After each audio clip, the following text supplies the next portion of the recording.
Good Monday morning. Welcome to the Olson Advantage. I'm Dave Olson, the Olson Properties Team. Today we have an extremely special bit of footage to share with you. We'll get to that in a second. But just to review, for those of you that are longtime viewers, talking about leading and lagging indicators is something that's very familiar to you. The heat maps that we show are also very familiar. We just want to do a quick review on those items before we share the video with you. So, lagging indicators, which are most commonplace in real estate, are things like closed sales. Okay, the number of closed sales, just closed sales, that's very dated information. That's like picking up a newspaper that's 30, 60, 90 days old. We want to focus on leading indicators, things that have to do with today or potentially what's coming in real estate. Examples of that would be the number of recent mortgage applications. That's a tremendous tool to use. The number of appointments agents are taking for both listing appointments and buyer consultations are hugely forward-looking. The number of coming soon homes is a leading indicator. And then when we talk about the heat map, I'll show you an example of one here that is recent. This one is an indication of one that is from a very busy time of the year. So the colors you'll see are very warm. So oranges, yellows, burnt orange, dark reds, not really dark reds, kind of a burnt red, is an indication of a high level of activity relative to the rest of the time of the year. The next slide we're going to show you is from November, which is typically a slower time of the year. Our seasonality starts at the beginning of the year, ramps up until May, June, and then it transitions and slows down all the way to the end of the year. So this November heat map is a better indication of what's typical come fall. The colors start turning more pale, light blue, occasional green, off-white. Those are indications of much cooler, much more tepid contract closings and more typical of this time of the year. When we go to the video, we're gonna roll from 2018 through the end of 2022. It's about 4 minutes. And then I'm going to jump off real quick, make a few comments, and then we're going to show you just this last year.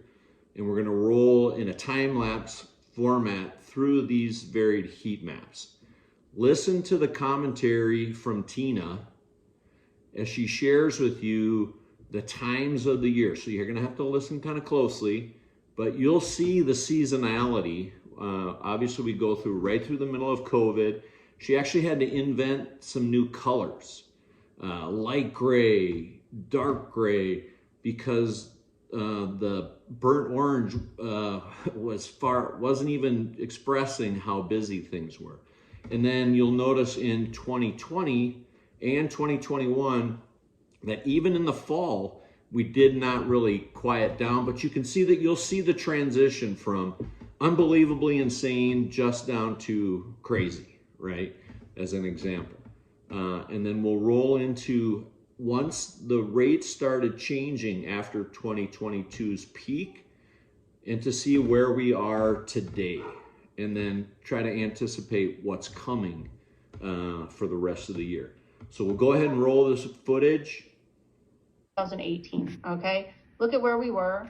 You can see your interior cities, Buckeyes heating up and everything, but this was literally the first week of 2018. We're going to show you how it heated up, cooled off, heated up in 2019, then we're going to go into 2020 in the last 3 years, and then the last 2. So bear with me. I think you'll find it kind of fun. So here we go. This is February. You can see it heating up. We're going into March. Seasonally, you can see that this is Pinal County. You can see the outskirts are heating up over here. Keep going. September, now we're cooling off, November. And this is December 1st of 2018. So you can kind of see it cooling off there. This is January 5th. So very similar, where you have a few hot spots, but mostly cool. And then it starts to pick up again. So this is 2019. We're getting hot back into our season. This is the spring of March, April, May. This is the peak right here. And then it starts right after June, it starts to cool off again. But this is 2019. So we were already heating up before COVID. All right. So now we're getting into November, December, and now we're back in January. So see, this is where we were January of 2020. Right here before COVID. So we're coming in now February, March. Look at that. It was already getting gray. April, this is when we were in the heat of everything shutting down right here. And look how hot we were already during that time. And then now we're going to get into May, and then we start to see the explosions. So remember when I had to come up with all of these new colors, insane, frantic, unbelievable, and what the frick?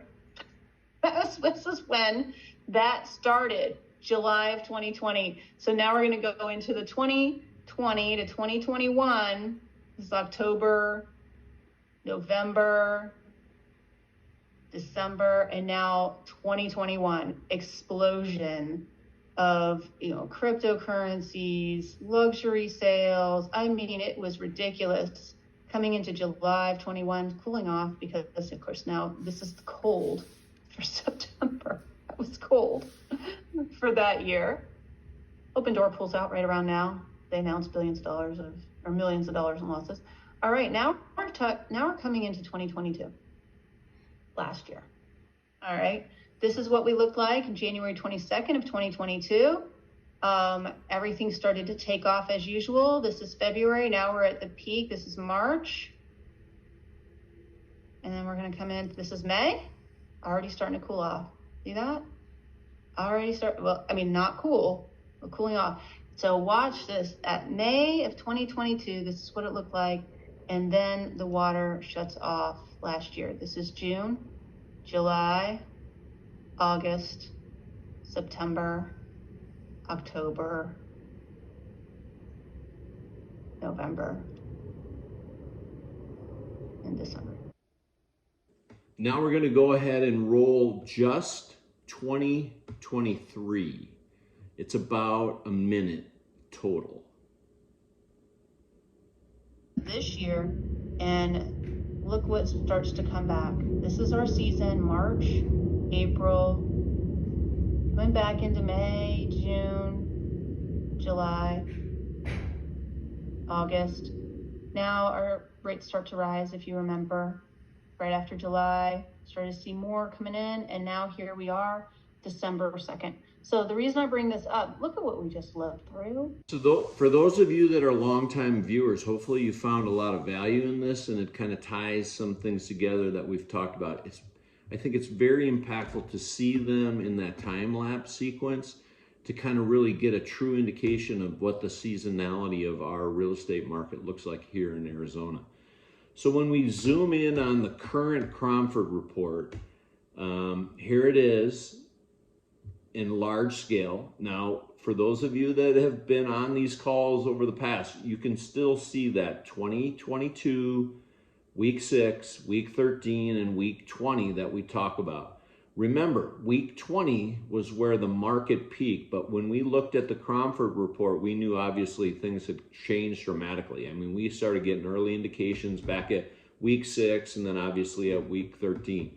Now, when we zoom into our current year on this slide, we can see, and we had forecasted what's going to happen. We saw 2023 start to slide, but we can already see that it's stopping, and it's going to start flattening and possibly turn upwards just like it did in 2022. Now, if you look over to the left-hand side where the purple line came in January, and that's the typical seasonality that we see in the Arizona market. Just a nice little steady rise up, and then we slow down towards the end of the year, just like we did in 2018. Which is where that original time-lapse footage started. So what does that mean, and what does all of this mean for our sellers? Well, it's a very strong indication that we're going to have a typical year this next year. So if you're a seller, then and you want to sell, you have to ask yourself, do I want to get right in the mix of everything and wait till late into the summer to start this process and then be amongst the craziness, or do we want to start now? We typically do a very deep dive evaluation months before people will list their properties. We will give you a laundry list of things to do to maximize your returns. My wife leads that team. She has a design background, and she can maximize the potential of what you're going to get for your home. And it's not just, declutter and take down personal pictures. There's a lot more involved. It starts at the curb, goes all the way through the house, all the way out into the yard. It depends on where you live. It depends on the type of property that you have. We want to make sure that we hit the market at the best time based on your neighborhood, your area, what your home's potential has, and how we can best maximize that. But if it's not us, then you have to make sure that your agent's going to do the exact same thing. Okay? Do you want to be ready to go early in the year? Now, whether that's the middle of January, the end of January, the 1st of April, that's entirely up to you. There's different things to consider that are very important relative to the neighborhood you live in and the area you live in. We don't have time to get into all that, but you want to make sure you are looking your absolute best when you hit the market. What if you're a buyer? I would tell you, if you're considering buying this year, that you should start getting your house in order now. You have, based on these leading indicators, you have 6 to 8 weeks head start on people. You know that the market is bottoming, but we're not going to feel that for another 6 to 8 weeks. It may be the end of January before most people even realize it. So get your financial house in order. Get with your agent's lenders, and they should have lenders specific to the type of buyer you are. Are you a first-time home buyer? Do you have a lease to consider? Are you going to have a penalty if you pay to get out of your lease? Are you on a month-to-month? Do you have a home to sell? Are you an investor? Are you a second home buyer? Are you upselling? Are you moving up into something more expensive? Or are you downsizing and moving into something smaller? All of those indications can make a difference as when you want to start looking and when you want to go live. You also want to make sure that you have everything about your financial system or financial situation taken care of. You want to make sure your debt to income is looking at its absolute best, your credit score is absolute best, so that you can take advantage of, and we'll show you this next slide, the rates that are beginning to pull back and come down. Early indications are we're going to see, potentially sub 7, something in the 6s. I don't think we'll get to the 5s this next year, but that too is going to be another catalyst to get people off their couch and into the market, because you saw from the seasonality that we have here in Phoenix, people will be out, people will be active.